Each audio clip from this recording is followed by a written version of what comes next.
Imagine करो तुम space में तैर रहे हो और अचानक तुम्हारे सामने आता है एक मून जो बर्फ से ढका हुआ है और उस बर्फ के नीचे एक पूरा समुंदर है और वो इतना बड़ा समुंदर है कि उसके सामने अर्थ का समुंदर बिल्कुल छोटा था। और सबसे इंटरेस्टिंग बात ये है कि कुछ साइंटिस्ट को लगता है कि उस मून के ऊपर लाइफ मौजूद हो सकती है और इस मून का नाम है Europa. This is the first ever close-up image of Europa. Europa is a moon. It's about the same size as Earth.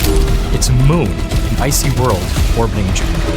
We need to go there to explore it, to understand, is this place a habitable environment that could potentially support life?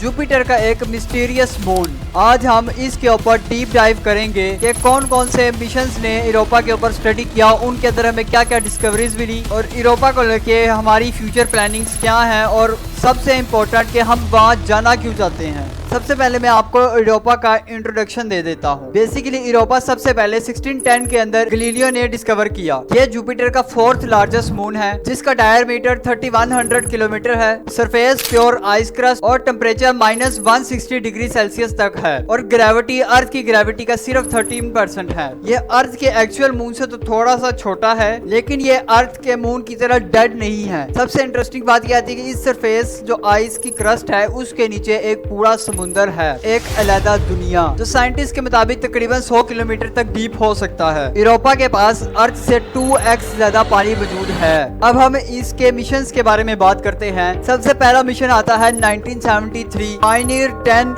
and 11। 40 years ago, on March 2nd, 1972, Pioneer 10 ये सबसे पहले mission थे जो Jupiter के system तक पहुंचे। इससे हमें यूरोपा के क्लोज ऑब्जर्वेशंस तो हमें नहीं मिल सके, सिर्फ उसकी बेसिक सी इमेजेस और रेडिएशन डाटा मिला और इन मिशन से हमें पता लगा कि जुपिटर के ऊपर जो एनवायरनमेंट मौजूद है वो एक्सट्रीमली हार्श है। उसके बाद बारी आती है वॉयेजर 1 और वॉयेजर 2 की और यहाँ से स्टोरी इंटरेस्टिंग मोड़ ले लेती है। इन वॉयेजर्स ने पहली दफा यूरोपा की हाई रेजोल्यूशन इमेजेस हम तक भेजी और बताया कि यूरोपा का सरफेस बिल्कुल स्मूथ है, उसके ऊपर बहुत ही कम क्रिएटर्स मौजूद हैं, जिससे हमें यह पता चलता है कि उसका सरफेस अभी यंग है। और सबसे शॉकिंग बात जो वॉयेजर से पता लगी कि इसके सरफेस के ऊपर कई क्रैक्स और लाइन मौजूद हैं और साइंटिस्ट के मुताबिक ये क्रैक्स और लाइन सरफेस के नीचे मौजूद पानी की मूवमेंट की वजह से बनी और इधर से अंदाजा हुआ कि इस सरफेस के नीचे ओशन मौजूद हो सकता है और जुपिटर की ग्रेविटी की वजह से यूरोपा का सरफेस स्ट्रेच एंड स्क्वीज होता है और इसको साइंटिस्ट टाइडल फ्लेक्सिंग का नाम देते हैं। और इसी इफेक्ट की वजह से यूरोपा का जो कोर है वो एक्टिव रहता है और उसके अंदर मैसिव जियोथर्मल एनर्जी जनरेट होती है और उसी एनर्जी की वजह से यूरोपा के ऊपर मौजूद पानी कभी बर्फ नहीं बना। और वॉयेजर्स के बाद बारी आती है गैलीलियो मिशन की जो कि 1995 से 2003 तक जुपिटर के ऑर्बिट में पहुंच गया। गैलीलियो ने जुपिटर के अराउंड ऑर्बिट किया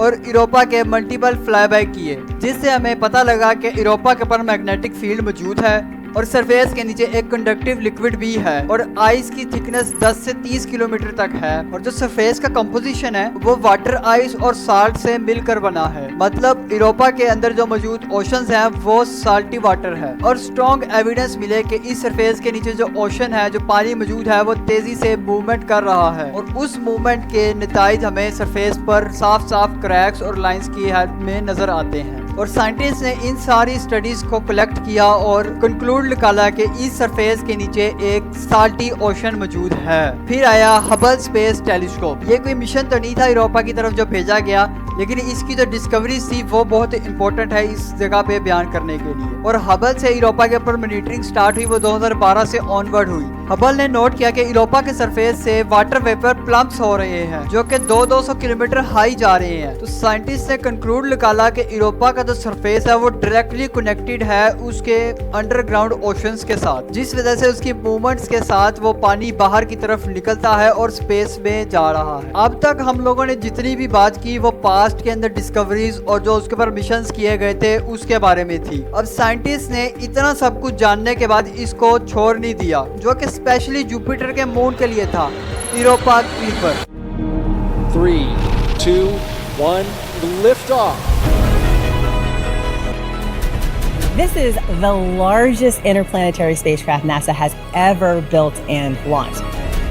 जिसकी लॉन्च डेट अक्टूबर 2024 थी और वो अपना ये सफर 2030 को जुपिटर के ऑर्बिट में घुसकर खत्म करेगा और यूरोपा क्लिपर 50 से ज्यादा यूरोपा के फ्लाई बाय करेगा और यूरोपा क्लिपर के ऊपर यूज होने वाले इंस्ट्रूमेंट आइस पेनिट्रेटिंग रडार, जो कि आइस की थिकनेस को डिटेक्ट करता है, उसके अंदर मौजूद क्रैक्स, लेयर्स और डिफरेंट लेक्स को डिटेक्ट करता है। इन शॉर्ट के उसकी यूरोपा की पूरी मैपिंग कर देगा। दूसरा इंस्ट्रूमेंट थर्मल इमेजर लगाया जो कि टेम्परेचर को मैप करेगा कि यूरोपा के किस सरफेस के एरिया के ऊपर टेम्परेचर बहुत ज्यादा है और किस सरफेस के ऊपर टेम्परेचर बहुत कम, इसका पूरा एक मैप बनाएगा। और तीसरा इंस्ट्रूमेंट उन लोगों ने लगाया मास स्पेक्ट्रोमीटर, जो कि एक केमिकल एनालाइजर है जो कि सरफेस या प्लम से निकलने वाले पार्टिकल्स को एनालाइज करेगा और उसके बारे में डिटेल हमें बताएगा। और इससे हमें मेनली पता लगेगा कि कितना वाटर मौजूद है, कितना उसके अंदर साल्ट है और कितने ऑर्गेनिक कंपाउंड्स मौजूद हैं इस पानी के अंदर। और फिर आखिरी इंस्ट्रूमेंट यूज किया है मैग्नेटोमीटर। नाम से ही आपको साफ पता लग जाएगा कि ये यूरोपा के ऊपर मौजूद मैग्नेटिक फील्ड के लिए है और ये यूरोपा के अंदर मौजूद हिडन ओशंस के बारे में भी कंफर्मेशन हमें देगा। अब यूरोपा क्लिपर के जो गोल्स हैं वो आइस की थिकनेस को मैप करना,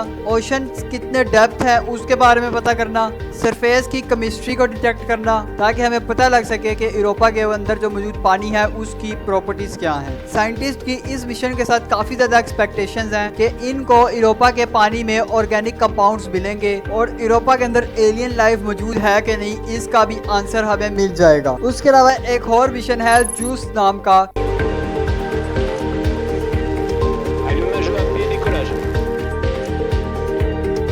जो कि यूरोप की स्पेस एजेंसी भेजेगी, जिसको भी लॉन्च 2023 में कर दिया गया है और वो जुपिटर के ऑर्बिट में 2031 में पहुंच जाएगी। और इस मिशन के गोल है कि आइसी मून्स के इंटरनल ओशंस को स्टडी करना, इसकी मैग्नेटिक फील्ड को एनालाइज करना और सरफेस की कंपोजिशन को स्टडी करना। और ये मिशन यूरोपा के एनवायरमेंट और रेडिएशन सिस्टम को बेहतर समझाएगा। अब हम एक ऐसी टेक्नोलॉजी के बारे में बात कर रहे हैं जिसको मैंने रिसर्च करते हुए काफी जगह पे देखा कि लोगों ने इसको यूरोपा क्लिपर के मिशन के साथ कनेक्ट किया हुआ था, लेकिन ऐसा बिल्कुल नहीं है। असल में उन्होंने कनेक्ट ऐसे किया था कि जब ये 2030 को ये पहुंच जाएगा यूरोपा क्लिपर, तो वो अपना एक प्रोब छोड़ेगा जो उसके सरफेस पे लैंड करेगा और ड्रिलिंग करेगा सारा कुछ। लेकिन यूरोपा क्लिपर स्पेशली लैंड नहीं करेगा सरफेस पे, वो सिर्फ फ्लाई बाय करते हुए उसकी स्टडीज करेगा। क्योंकि ये बहुत ही एक्साइटिंग और एक साइफाई किस्म का एक टेक्नोलॉजी है, तो इसको लोग फ्यूचर का बताने के बजाय रिसेंट में ही बता देते हैं ताकि एक्साइटमेंट क्रिएट हो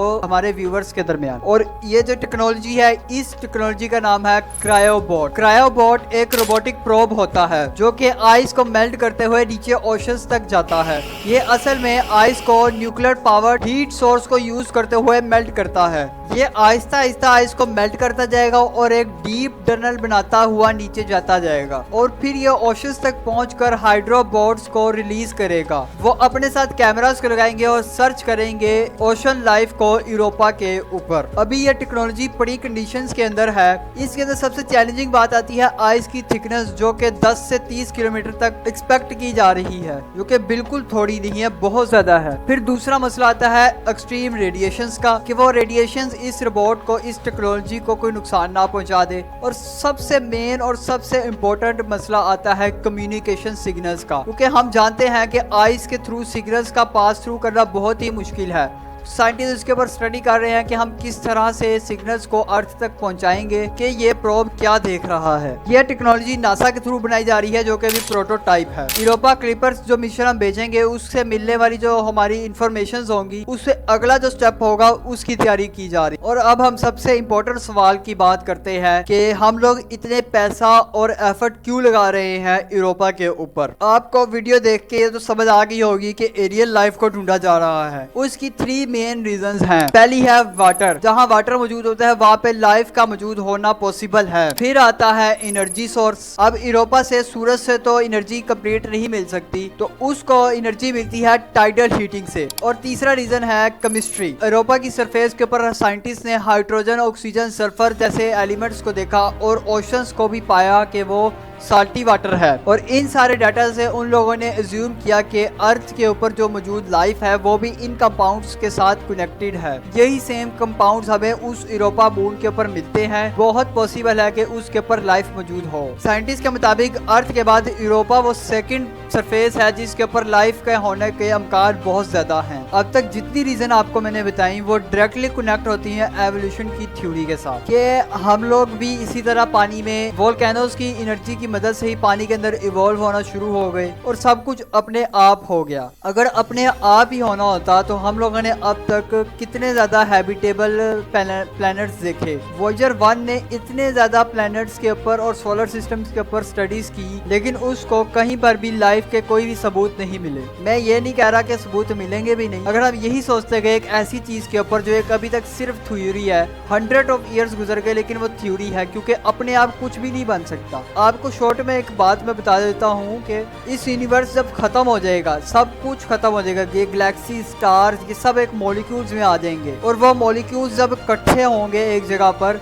तो बहुत ज़्यादा पॉसिबिलिटीज़ हैं कि वो एक ह्यूमन ब्रेन बना दे, सारे न्यूरॉन्स और ये सब कुछ मिलाकर। उसके चांसेस बहुत ज़्यादा हैं उसके मुकाबले में कि वो दोबारा से एक स्टेबल यूनिवर्स बनाए, और इस कॉन्सेप्ट को बोल्ट्जमैन ब्रेन कहते हैं। इसके काफ़ी और भी मतलब बनते हैं, उसके बारे में हम किसी और वीडियो में डिस्कशन करेंगे, लेकिन मैं आपको एक एग्जाम्पल से मैंने इसको समझाने की कोशिश की है कि सब कुछ अपने आप नहीं हो सकता। कुछ भी अगर हो रहा है उसके लिए किसी न किसी चीज़ का होना ज़रूरी है। मुझे कमेंट सेक्शन में आप जरूर बताएं कि आपकी इसके बारे में क्या राय है। आप क्या सोचते हैं यूरोपा के ऊपर जो मिशंस किए जा रहे हैं वो वर्थिड हैं, करने भी चाहिए कि नहीं। और आप मेरी लास्ट वीडियो जाकर देख सकते हैं जो इसके अंदर मैंने अर्थ के और सोलर सिस्टम की हिस्ट्री के बारे में बात की है, डिटेल बात की है कि अर्थ के ऊपर पानी कहाँ से आया और ये सोलर सिस्टम कैसे बना, सन कैसे बना, इसके बारे में डिटेल मैंने बात की है, आप जाकर देख सकते हैं। और इसके अलावा सोलर सिस्टम के और प्लैनेट जैसे मरकरी, मार्स के ऊपर भी मैं वीडियोस बना चुका हूं, आप वो भी चेक कर सकते हैं। अभी के लिए मुझे दें इजाजत, लाइक सब्सक्राइब जरूर करिएगा। अल्लाह हाफिज।